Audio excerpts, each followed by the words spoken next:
Hello everyone, स्वागत है दोस्तों सभी का इंजीनियर्स वाला में। तो मेरे साथ है यहाँ पे आपके प्यारे एलजे सर। तो गाइज यहाँ पे एसएससी जेई 2024 का नोटिफिकेशन 2025 का यहाँ पे नोटिफिकेशन आपका आ चुका है बेटा। एग्जाम डेट आपको पता है यहाँ पे कब से फॉर्म फिल्म जो आपकी आउटगोइंग स्टार्ट हो गई यहाँ पे ना। और एसएससी का सबसे इस बार अच्छा जो काम है, सीबीटी 1 के साथ में सीबीटी 2 का भी डेट दे दिया गया है। लेकिन सबसे पहले बात करेंगे सीबीटी 1 अपन कैसे क्वालिफाई करें। तो यहाँ पे देखो, आप देख रहे होंगे कि यहाँ पे आउट ऑफ 100 अपन टेक्निकल में 90 तक स्कोर कैसे करें, वो भी सिर्फ 4 महीनों में। बट एग्जैक्टली ये 4 महीने नहीं है। तो अगर जिस डेट में आज जो हम यहाँ पे आज दिन जो रिकॉर्ड कर रहे हैं यहाँ पे, तो रिकॉर्डिंग डेट से लेके आपके पास में सर लगभग ये 3 महीने और 24 दिन शायद आपके पास में बचे हुए हैं ना। लेकिन हम यहाँ पे जो 3 महीने 20 दिन ही इसको लेके चलेंगे, क्योंकि बाकी दिन अभी आप मौज मस्ती इन सब में निकाल दोगे। तो अगर हम देखें तो हमारे पास में लगभग यहाँ पे आपके पास में 3 महीने 20 दिन आपके बचे हुए हैं। तो इतने दिनों में अपन यहाँ पे कैसे तैयारी करें, वो भी यहाँ पे आपको 90 मार्क्स लेना है, किसमें से 100 में से। तो चलिए सर यहाँ पे शुरुआत करते हैं वीडियो को। लेकिन आप यहाँ पे इससे पहले क्या कहना चाहेंगे? बिल्कुल सर, मैं सबसे पहले आपको बच्चे बता देता हूं कि एसएससी जेई का नोटिफिकेशन आ रखा है, तो सबसे पहले फॉर्म फिल करना स्टार्ट कर दो, क्योंकि वो उसका टाइमिंग स्टार्ट हो चुका है। ठीक है, आखिरी समय के लिए बिल्कुल मत रोकें, क्योंकि आखिरी में बहुत सारे बच्चों का फॉर्म फिर सबमिट नहीं हो पाता ड्यू टू कोई भी रीजन होगा। सर्वर डाउन हो जाता है, कभी पेमेंट नहीं हो पाता है। ठीक है, तो इन डेट्स की भी बात कर लेंगे हम लोग। तो सर स्टार्ट करते हैं। सबसे पहले तो मैं बता देता हूं बेटा, 2025 में एसएससी ने अभी जो टेंटेटिव वैकेंसी आपको दी है वो 1340 नंबर दिया है। इसके अलावा मैं आपको एक और बात बता देता हूं, एमईएस ने अभी तक आपको वैकेंसीज को डिस्क्लोज नहीं किया है, यानी कि इसमें अभी एमईएस की वैकेंसीज जुड़नी है, जो टाइम के साथ आपको मिल जाएंगी। तो कंपैरेटिवली जब आपको लग रहा हो अगर कि ये 1340 वैकेंसीज हैं, तो करीब करीब एमईएस हर साल के हिसाब से अगर देखा जाए तो 500 वैकेंसी तो करीब करीब देगा ही देगा। और अगर इतनी देगा तो ये करीब करीब 1800 वैकेंसीज आपके लिए मिलेंगी। इसके एग्जाम डेट एसएससी ने इस बार सबसे अच्छी बात सर यही की है कि सब डेट प्रॉपर बताई हैं और उसी प्रॉपर डेट पे नोटिफिकेशन दे दिए हैं। जैसे कि पूरा नोटिफिकेशन आ गया, तो हम उम्मीद करेंगे कि भाई ये चेंज नहीं होगा, है ना। पर फिर भी टेंटेटिव डेट है, तो टेंटेटिव डेट के हिसाब से देखा जाए तो 27 से 31 अक्टूबर है कि इस बार एसएससी करेगा ना, क्योंकि एसएससी आरआरबी में बड़ा ही कंपटीशन चल रहा है और दोनों ही मतलब यहाँ पे बिल्कुल सर, हाँ बिल्कुल अच्छे से एकदम कंपटीशन की। अब हम नाम खराब नहीं होने देंगे अपना। तो 27 से 31 अक्टूबर के बीच में आपके पेपर हो जाएंगे, जो भी बच्चे सीबीटी 1 के लिए तैयार कर रहे हैं। और अगर आपका सिलेक्शन हो गया तो आपको सीबीटी 2 की भी डेट दे दी गई है, जनवरी और फरवरी में आपका सीबीटी 2 हो जाएगा। एक चीज याद रखें, नेगेटिव मार्किंग दोनों में है, सीबीटी 1 हो चाहे सीबीटी 2। सीबीटी 1 में अगर आप देखेंगे तो नेगेटिव मार्किंग है 0.25 मार्क्स की। इसलिए है 0.25 मार्क्स की क्योंकि सीबीटी 1 का हर क्वेश्चन 1 मार्क्स का होता है, और 1 मार्क्स का होता है तो 1/4 की मार्किंग आपकी नेगेटिव होगी अगर आप गलत आंसर दोगे। जबकि सीबीटी 2 का हर क्वेश्चन आपके 3 मार्क्स का होगा, 3 मार्क्स का। तो यहां पे आपको गलत आंसर पे 1 मार्क्स कटेगा, यानी 1/3 की, यानी कि नेगेटिव मार्किंग बढ़ जाएगी। ध्यान रखिएगा। तो बहुत सोच समझ के सिलेक्शन के लिए आपको प्रोसेस करनी है। सिलेक्शन प्रोसेस के बारे में आपको बता देता हूं। तो एक सीबीटी 1 होता है फर्स्ट एग्जाम, फिर सेकंड एग्जाम होगा जो कोर टेक्निकल होता है, और फिर डॉक्यूमेंट वेरिफिकेशन। इंटरव्यू सेक्शन हट चुके हैं अब बहुत अच्छे से, तो आपको घबराने की नीड नहीं है। तो ये है पूरा का पूरा पैटर्न। पर सर सबसे जरूरी बात है ना, अगर ट्रेंडिंग की बात की जाए तो क्या ट्रेंड रहेगा कि बच्चों को अगर 90 नंबर लाने हैं एसएससी में, अगर टेक्निकल में, नॉन टेक का तो आपको पता है कुशल भैया, मुमताज मैम और याशिका मैम आप लोगों को एक अच्छे खासे मार्क्स दिलवाएंगे ही। पर टेक्निकल पे अगर फोकस करना है तो क्या फोकस करना चाहिए? तो सबसे पहले देखिए दोस्तों, आपको यहाँ पे पता होना चाहिए कि हमारे पास में जो प्रीवियस ईयर जो ट्रेंड होता है ना, वो एक बहुत ही इंपॉर्टेंट यहाँ पे क्रूशियल रोल प्ले करता है बेटा। क्योंकि कहीं ना कहीं एसएससी जो है अपने देखो रिदम पकड़े हुए है। हालांकि अगर देखें तो 2022 से इसने थोड़ा सा रिदम चेंज किया है, तो इसीलिए 2023 और 24 का जो आपका लेटेस्ट पैटर्न है, ये समझना हमारे लिए बड़ा इंपॉर्टेंट है। तो हमें पता है कि इलेक्ट्रिकल में आपके जो एसएससी जेई में टोटल कितने सब्जेक्ट है बेटा? 6 सब्जेक्ट है। बेसिक इलेक्ट्रिकल जिससे नेटवर्क थ्योरी के जान से पावर सिस्टम हो गया, मशीन हो गया, मेजरमेंट हो गया, बेसिक इलेक्ट्रॉनिक्स हो गया, यूटिलाइजेशन, और आपके पास में हीटिंग है ना। हालांकि उसको मैं एक ही में कंसीडर करता हूं। तो अब देखो गाइस, यहाँ पे ये एग्जैक्ट एनालिसिस यहाँ पे है ना, ये एग्जैक्ट एनालिसिस टीम ने किया है। बेसिक इलेक्ट्रिकल से 30 क्वेश्चन है हमारे पास में, इलेक्ट्रिकल मशीन से ये देखो है ना, मतलब 2023 में खिलवाड़ कर दिया गया, सीधा सीधा यहाँ पे इससे क्रॉस कर दिया गया है। लॉरेंस सर को बिल्कुल अच्छा नहीं लगेगा यहाँ पे। नहीं तो ये गाइस देखिए 31 नंबर यहाँ पे 31 यहाँ पे क्वेश्चन है, और पावर सिस्टम से 15 क्वेश्चन है। इसके बाद अगर देखें 2024 का पीवाईक्यू, तो आपका बेसिक इलेक्ट्रिकल से 28 क्वेश्चन है, मशीन से 26 क्वेश्चन है, और पावर सिस्टम से आपके लगभग यहाँ पे 20 क्वेश्चन जो है बेटा पूछे गए। तो सर अगर हम इन तीनों का एडिशन देखें तो लगभग लगभग हमारे पास में 70% सिलेबस कवर हो रहा है। हाँ, सर ये 3 सब्जेक्ट को ही देखा जाए बिल्कुल। केवल तो लगभग गाइस 70 से 75 जो क्वेश्चन है गाइस वो इन 3 जो सब्जेक्ट है मिलके आ जाते हैं। तो अब यहाँ पे अगर ये तीनों सब्जेक्ट हम बहुत मजबूती से कर ले बेटा और लगभग 70 नंबर तक स्कोर इसमें कर लेते हैं, तो बेसिक इलेक्ट्रॉनिक्स, मेजरमेंट और यूटिलाइजेशन, जो कि 3 बहुत ही सिंपल से सब्जेक्ट है हमारे पास में, खास करके मेजरमेंट है ना, बहुत ही स्कोरिंग बेटा सब्जेक्ट होता है। तो आप इजिली यहाँ पे 85 प्लस से लेके 90 तक आप जो स्कोर है यहाँ पे कर सकते हैं। तो अब हम यहाँ पे आपको बताएंगे आपको बेसिक इलेक्ट्रिकल में किस तरीके से मैक्सिमम स्कोर करना है, मशीन और पावर सिस्टम को। तो आप अगर देखेंगे ना 2022 का भी अगर देखेंगे, 2021 का भी देखेंगे, तो आपको यही पैटर्न आपको ट्रेंड यही है, ट्रेंड यही है। 3 सब्जेक्ट मिला के आपको यहाँ पे 65 से 70 या फिर 70 से 75 नंबर आराम से सर यहाँ पे दे देता है। बिल्कुल। तो अब यहाँ पे देर नहीं करते हैं। अब देखो आपको यूनिक चीज बताते हैं हमारे पास में कि सबसे पहले अपन को शत्रु का ना उसकी ताकत का अंदाजा होना चाहिए। भाई यहाँ पे जो गेट एग्जाम है उसका एक अपना अलग लेवल होता है, ईएससी का अलग लेवल होता है। तो बेसिक इलेक्ट्रिकल में अगर आप देखेंगे मीडियम लेवल के क्वेश्चंस पूछे जाते हैं। इलेक्ट्रिकल मशीन में पिछले 2 साल से मीडियम लेवल है, लेकिन बहुत ज्यादा कॉन्सेप्चुअल क्वेश्चन आपके पूछे गए। कंसेप्चुअल अब है ना, अब बच्चों को एक चीज याद रखनी है कि एसएससी भी अब अपना सिनेरियो चेंज कर रहा है ना। अब आपको क्वेश्चन को समझने के लिए उसका कंसेप्ट समझ में आना चाहिए। पहले अगर आप पुराने क्वेश्चन देखोगे तो वो इस तरह के होते थे जो याद करने वाले क्वेश्चन होते थे कि इसका वन लाइनर, इसका आंसर आता है तो ये है और नहीं आता तो छोड़ना है। पर अब जो एसएससी पेपर दे रहा है करीब 2-3 साल से देखा जा रहा है, तो वो कंसेप्ट पे भी जा रहा है, यानी कि आपको क्वेश्चन थ्योरेटिकल भी देगा तो कंसेप्ट आपको पता होना चाहिए प्रॉपरली। तो ये एक अच्छी चीज हो गई। तो मीडियम लेवल भी है पर देखो कंसेप्चुअल चाहिए। करते हैं, देखो पावर सिस्टम है तो पावर सिस्टम का लेवल अभी वही है, थोड़ा बहुत चेंज हुआ है, लेकिन मीडियम लेवल है, क्वेश्चन डायरेक्ट ही आपके पास में ना, फॉल्ट हो गया, स्विच गियर एंड प्रोटेक्शन हो गया यहाँ से। अब गाइस सबसे इंपॉर्टेंट होती है कि सर इन सब्जेक्ट पे अपन काम कैसे करें और यहाँ पे इन सब्जेक्ट में अपन मैक्स टू मैक्स स्कोर कैसे करें। तो बेसिक इलेक्ट्रिकल से ही भाई शुरुआत करते हैं और मशीन और पावर सिस्टम के लिए कहीं ना कहीं बहुत ही फाउंडेशन की तरह काम करता है। बिल्कुल सर, मैं हमेशा कहता हूं आप लोगों से, है ना, कि बेसिक इलेक्ट्रिकल का अगर आप वेटेज देखेंगे तो वेटेज आपको दिखेगा।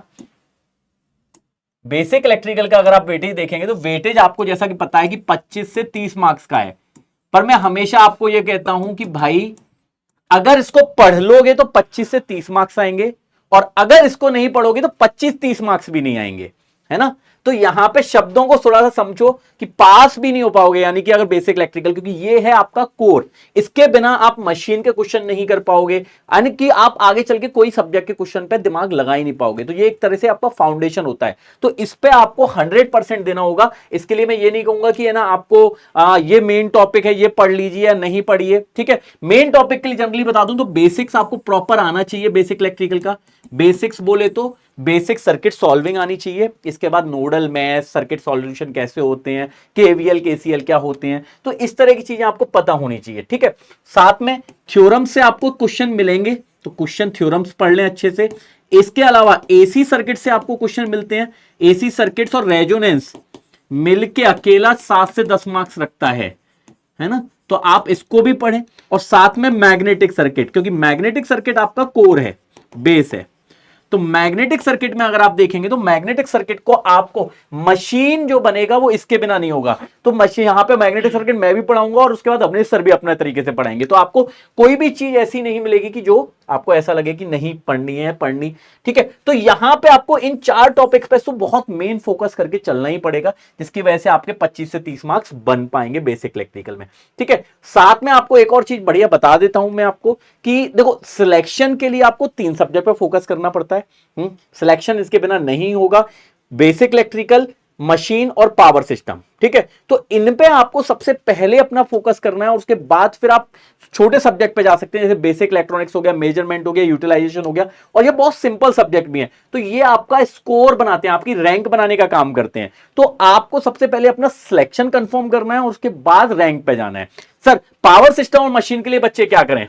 बिल्कुल। तो देखिए गाइस, अगर आपको मशीन पे चलना है ना, तो आप सबसे पहले गलती ये करते हैं कि मशीन को डायरेक्टली ट्रांसफार्मर वगैरह से स्टार्ट कर देते हैं। ये सब आपको नहीं करना है। तो आपको सबसे पहले यहाँ पे गाइस क्या करना है, जब भी आप मशीन पढ़ने जाओ, सबसे पहले आप यहाँ पे जो मैग्नेटिक सर्किट है गाइस, मैग्नेटिक सर्किट से आप यहाँ पे शुरुआत कीजिए। This is the heart of the electrical machine. एक बार अगर आपने यहाँ पे समझ लिया कि गाइज हमारे पास में जो फील्ड है आपके पास में, मैग्नेटिक फील्ड आपकी क्या होती है, कैसे एनर्जी ट्रांसफर होती है हमारे पास में, क्या आपके पास में मैग्नेटिक फील्ड स्ट्रेंथ होती है हमारे पास में, क्या फ्लक्स होता है हमारे पास में ना, तो ये सारे जो कॉन्सेप्ट हैं, और क्या आपके पास में यहाँ पे फैराडे लॉ हमारे पास में होता है ना, रिलक्टेंस आपके पास में क्या होता है। अगर आप देखोगे बेटा एसएससी जेईई में इन्हीं के ऊपर गाइज आपको क्वेश्चंस पूछ लिए जाते हैं। और यहाँ पे बेसिक जो चीजें होती है आपको नहीं आती है ना, आपसे यहाँ पे करंट पूछ लेगा कभी इसी से है ना, फ्लक्स पूछ लेगा, रिलक्टेंस पूछ लेगा, ये सारी चीजें बहुत इंपॉर्टेंट होती है। एक बार अगर आपने समझ लिया, इसके बाद आप यहाँ पे किस पे चलिएगा बेटा, जो ट्रांसफार्मर है ट्रांसफार्मर पे चले जाओ।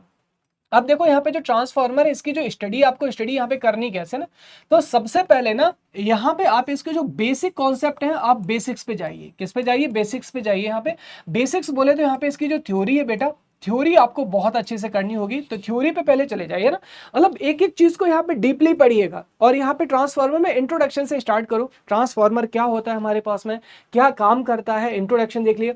इसके बाद में जो ट्रांसफार्मर है बेटा, यहाँ पे इसका जो कंस्ट्रक्शन है, हमने क्या देखा, इसका जो कंस्ट्रक्शन है हमारे पास में, कंस्ट्रक्शन क्या होता है, मतलब छोड़ना आपको कुछ भी नहीं है ना। आपको लगता है कि सीधा ईएमएफ इक्वेशन से सर स्टार्ट करो, बाकी सब भाड़ में गया, यही गलती कर देते हो, और यहीं से आपके जो मार्क्स से मार्क्स कटना स्टार्ट हो जाते हैं। तो एक एक करके टॉपिक आपको आगे बढ़ना है। देन इसके बाद यहाँ से आपको जाना है सर ईएमएफ, फिर देखना आपको जो फेजर से बेटा, फेजर यहाँ पे कैसे बनते हैं, फेजर से आपका हर साल जो क्वेश्चन से निकल के आते ही आता है, तो आपको 1 बाय 1 करके यहाँ पे आगे बढ़ना है। अब देखो इसको स्ट्रॉन्ग करने के लिए आपको क्या करना है, तो जैसे मान लो आपने इतने टॉपिक कर लिए बेटा ना, इतने टॉपिक आपने कर लिए, अब आप इसका सबसे पहले क्या लगाइए, एसएससी जेईई का पीवाईक्यू लगाइए। क्या लगाइए, पीवाईक्यू लगाइए। पीवाईक्यू जब लगाएंगे उसके बाद अपने आप को एनालाइज कीजिएगा कि आपके पास में बेटा जो गलत क्वेश्चन है हमारे पास में, क्वेश्चन गलत कहाँ हो रहे हैं, तो जो भी गलती है गाइस उसको अगेन दोबारा से जो कॉन्सेप्ट है कॉन्सेप्ट पे चले जाओ ना, अगेन उसका जो कॉन्सेप्ट है बेटा, अगेन कॉन्सेप्ट आप बना लीजिए ना। सेम इसी धारा के ऊपर अभी जो इलेक्ट्रिक आरआरबी जेईई का जो रिजल्ट आया था, एक बच्चे ने इसके ऊपर काम किया और मात्र 3 महीने में गाइस उसने बहुत ही अच्छा टेक्निकल में स्कोर किया था। ठीक है, उसके बाद अगेन कॉन्सेप्ट पे चले जाइए और उसके बाद में फिर से टेस्ट सीरीज लगाइए, पीवाईक्यू लगाइए और देखिए कि हमारे पास में कितना इंप्रूवमेंट हुआ। सेम चीज आपको यहाँ पे जो मशीन है बेटा, इलेक्ट्रिकल मशीन आपको डीसी मशीन के लिए करना है, सिंक्रोनस के लिए करना है और इंडक्शन के लिए करना है, और इनके हर एक पॉइंट पे आपको ध्यान देना और स्लोली आपको रीड करना है। यानी कि जो पहला अटेम्प्ट होगा ना आपके पास में, पहली रीडिंग ये स्लो होनी चाहिए, उसके बाद में सेकंड थर्ड रीडिंग जो रिवीजन की है वो आपके पास में फास्ट होना चाहिए। And don't forget guys, exam के लिए इसके जो शॉर्ट नोट है बेटा, शॉर्ट नोट बनाना बिल्कुल भी ना बोले, मतलब जो 1 लाइनर है ना, पूरी मशीन मतलब 20 से 30 पेजेस में आ जाए। नेक्स्ट अगर हम बात करें पावर सिस्टम की, तो पावर सिस्टम में आप देखेंगे इसके यहाँ पे जो डायरेक्ट क्वेश्चन है ना, डायरेक्ट क्वेश्चंस आपके पास में बहुत ज्यादा आते हैं। तो डायरेक्ट क्वेश्चन आपको यहाँ पे बहुत ज्यादा गाइस देखने को मिलेंगे। तो आपको इसके लिए गाइस सबसे पहले मैं बता दूं कि आपको बेसिक से स्टार्ट करना है, लेकिन यहाँ पे इसके लिए जो बेसिक इलेक्ट्रिकल है गाइस, आपका बेसिक इलेक्ट्रिकल ये बहुत जरूरी, इसके बिना मतलब आगे काम नहीं चल पाएगा अगर बेसिक इलेक्ट्रिकल नहीं आता है तो। क्योंकि पावर सिस्टम थोरोली आपका यहाँ पे एक आपका न्यूमेरिकल टाइप का सब्जेक्ट है, जिसमें जो न्यूमेरिकल कंक्लूजन है वो आपके एग्जाम्स में बहुत ज्यादा आपके पूछे जाते हैं ना। तो आपको यहाँ पे देखो क्या करना है, जो ट्रांसमिशन लाइन है, ट्रांसमिशन लाइन से यहाँ से मोस्टली गाइस आपके जो न्यूमेरिकल्स हैं, न्यूमेरिकल्स आपके बन जाते हैं। इसके बाद में अगर हम बात करें केबल और जो इंसुलेटर्स है, केबल और इंसुलेटर से न्यूमेरिकल उतने ज़्यादा नहीं आते, स्ट्रिंग एफिशिएंसी वगैरह से आ जाते हैं, लेकिन यहाँ से जो आपके पास में गाइस 1 लाइनर क्वेश्चन है, 1 लाइनर जो क्वेश्चन है गाइस, यहाँ से 1 लाइनर क्वेश्चन आपके ज़्यादा पूछे जाते हैं। और जो सबसे इंपॉर्टेंट होता है गाइस हमारे पास में, ये होता है आपका फॉल्ट। और जो यहाँ पे मतलब पावर सिस्टम में जहां से आप मैक्सिमम स्कोर कर सकते हो ना, वो होता है आपके पास में स्विच गियर एंड प्रोटेक्शन, है ना। स्विच गियर एंड प्रोटेक्शन बेटा सबसे ज्यादा यहाँ पे इंपॉर्टेंट होता है और इसे ही आप अवॉइड कर देते हो। और इसके बाद में आता है हमारे पास में जनरेशन। ये दोनों ही बहुत ही सिंपल टॉपिक होते हैं, लेकिन आप सब लोग इसको गाइस यहाँ पे अवॉइड करते हो। तो जनरेशन और स्विच गियर में से डायरेक्टली आपको यहाँ पे 1 लाइनर क्वेश्चन मिलेंगे। और जनरेशन में गाइस आपको यहाँ पे जो फॉर्मूला बेसिस है, फॉर्मूला बेसिस आपको सीधे सीधे क्वेश्चन यहाँ पे मिल जाते हैं कि डाइवर्सिटी फैक्टर क्या होता है हमारे पास में, और आपका यहाँ पे अंतर क्या होता है, ये सारी चीजें हमें देखने को मिल जाती है। ठीक है बेटा, चलिए तो इस तरीके से आप यहाँ पे इन तीनों सब्जेक्ट को कवर करेंगे। इसके बाद देखिए मेजरमेंट बहुत ही सिंपल है हमारे पास है ना, 1 लाइनर सीधे क्वेश्चंस आपको देखने को मिलते हैं सेम बेसिक बेसिक इलेक्ट्रॉनिक्स में। और आपका यूटिलाइजेशन बस IE रूल वगैरह जो यहाँ पे डेटाबेस क्वेश्चन है वो आपको बहुत अच्छे से करना है। हाँ, यूटिलाइजेशन मयंक सर से आप पढ़ोगे, आपको प्रॉपर डेटा आपको बताया जाएगा, जिससे आप आराम से है ना आराम से क्वेश्चन कर सकते हो। फर्दर कोई आपको डाउट है तो यहाँ पे देखिए Lawrence sir PW, Avinesh sir PW यहाँ पे ज्वाइन कर लीजिए। यहाँ पे आपके सीनियर्स कनेक्टेड है, हम लोग भी आपको यहाँ पे असिस्ट करते हैं, सीधा आपको रिप्लाई देते हैं, तो टीम भी आपके वो यहाँ पे असिस्ट करती है गाइस। तो सिंपली अगर कोई भी डाउट है तो यहाँ पे ज्वाइन कर लीजिए।